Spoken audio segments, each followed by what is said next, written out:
If you're a fan of green tea, you probably obsess over the details, right? The right leaves, the perfect water temperature.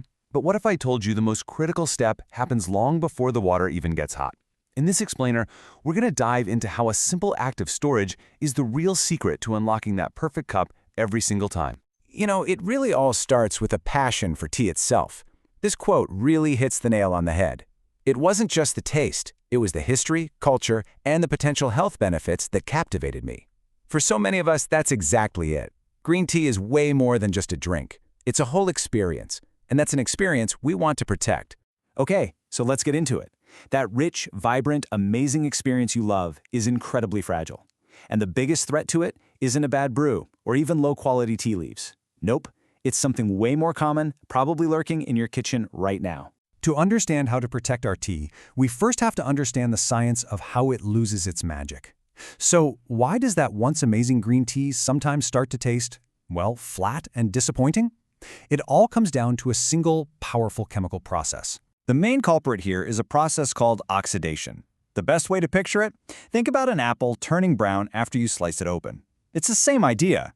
The moment those green tea leaves are exposed to air, this process kicks off, and it starts to break down all the delicate little compounds that give green tea its incredible aroma and its complex flavor. And the difference this makes is, well, it's night and day.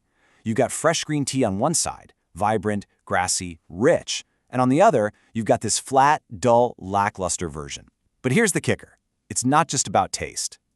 Oxidation actually reduces the potency of catechins, which means you lose out on some of those powerful health benefits that green tea is so famous for. So we know oxidation is the process, but what actually causes it? Let's meet the four main adversaries, the enemies of your tea's freshness, that are most likely hiding in plain sight in your kitchen. First up, public enemy number one, air. Every single time your tea is exposed to the open air, you're letting in the main trigger for that flavor-killing oxidation process we just talked about. It's a direct assault on the tea's taste and its beautiful aroma. Next is moisture, and this one is particularly nasty. Even a tiny bit of humidity can encourage mold and bacteria to grow. This doesn't just wreck the taste, it can actually make your tea unsafe to drink. So yeah, moisture is a major threat to both flavor and your health. Then we've got light. Now I know, storing tea in a clear glass jar on the counter might look pretty, but trust me, direct light is a disaster. It breaks down chlorophyll, which is what gives the tea that gorgeous green color, and it also degrades those healthy catechins. It literally drains the life right out of the leaves. And finally, we have temperature.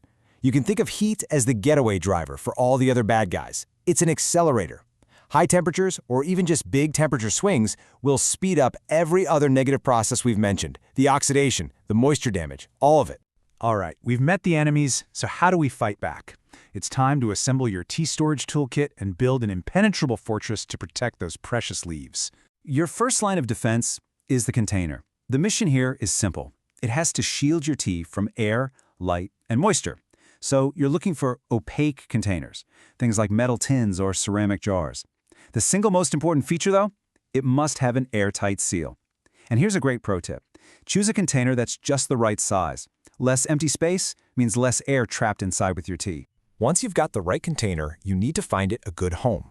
The perfect conditions are easy to remember. Just think cool, dry, dark, and neutral. That means away from the heat of the stove, away from the humidity of the sink, inside a dark cabinet or pantry, and, this is a big one, away from your spice rack. Tea is like a sponge. It will soak up strong odors, and nobody wants their green tea to taste like garlic powder. Okay, so you're all set for future tea purchases. But what about the tea you already have sitting around? It's time to become a tea detective and learn how to spot the telltale signs of staleness. Your best diagnostic tools are your own senses. First, give the leaves a good smell. Does it smell musty or just like nothing? That's a bad sign. Next, look at the color. Are the leaves faded? Does the brew have a brownish tint? It's probably past its prime. And of course, the ultimate test is taste. If it's dull and lackluster, it's stale. Obviously, if you see any visible mold, that's an immediate red flag. Toss it. Now, let's talk about a very important special case, matcha.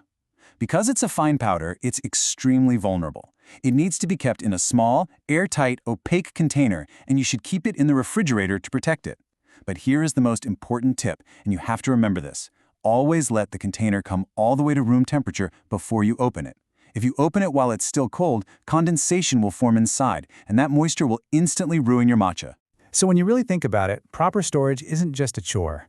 The leaves in your cup have taken this incredible journey, often across the world from a field to a factory all the way to your kitchen. Taking these few simple steps isn't just about making a better tasting drink. It's about honoring that journey and preserving the perfection that was crafted for you to enjoy.